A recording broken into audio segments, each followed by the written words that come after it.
Ladies, buckle up because we have a tough conversation to have. Are we being forced into this girl bosses role? We don't know. Let's have a look. I'm going to give you 4 women categories in the workplace, and you can decide for yourself which one you belong to. I'm an organizational psychologist, and I help organizations design modern workplace practices so you guys can have a better employee experience and they can stop moaning about high turnover rate and low engagement rates. So let's dive in.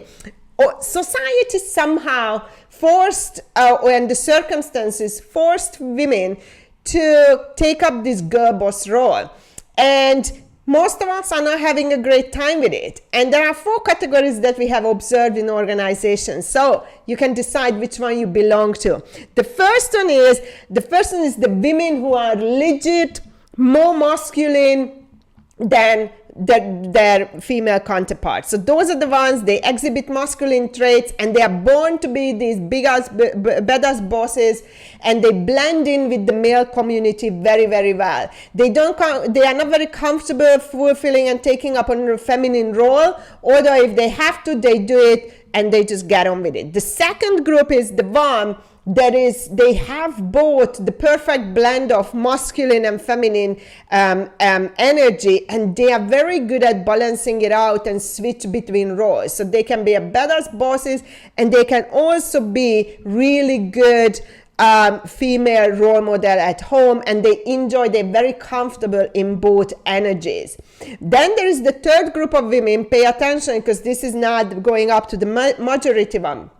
These women are with families who are forced by economic circumstances, cost of living, to take up roles in organizations, which is nothing wrong with it. We want women to work if they want to work.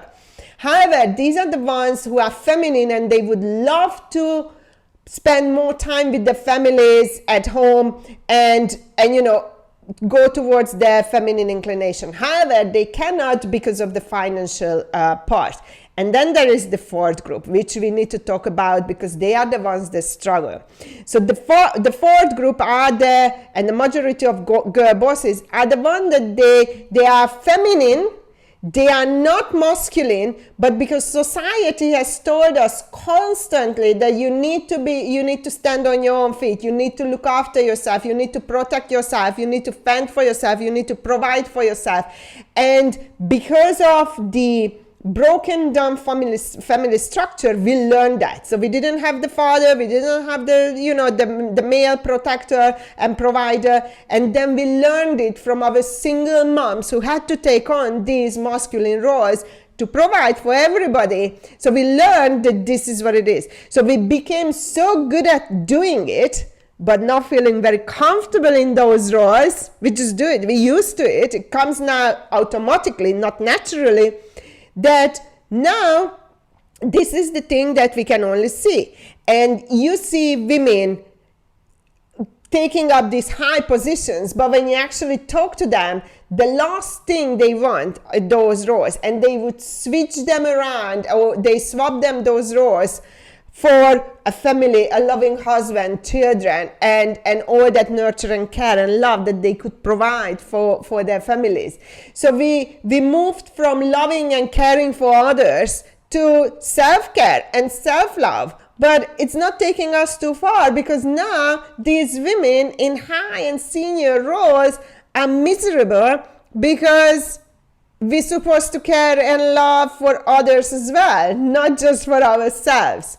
So before we come out with another agenda and female empowerment agenda at organizational level, I think we need to start looking at the experiences of women in the workforce. Why on earth are they there, and what is it that they would rather do, and have the genuine conversations that, hey girls, what do we want to do in here? You want to stay at home, but you cannot because of ABC, or this is what you have been always taught. I have always been taught that to look after myself. Not once in my life during the 46 years a man provided for me, and that includes my father, because my mother and my grandmother raised me. So my role models are all about strong, independent women who managed well without men without men in their lives. But where did that take me? All I know is how to look after myself, how to love myself, how to care for myself. But I failed to build a family, for example. So we need to have these conversations, and I hope it triggers your way of thinking about where you stand.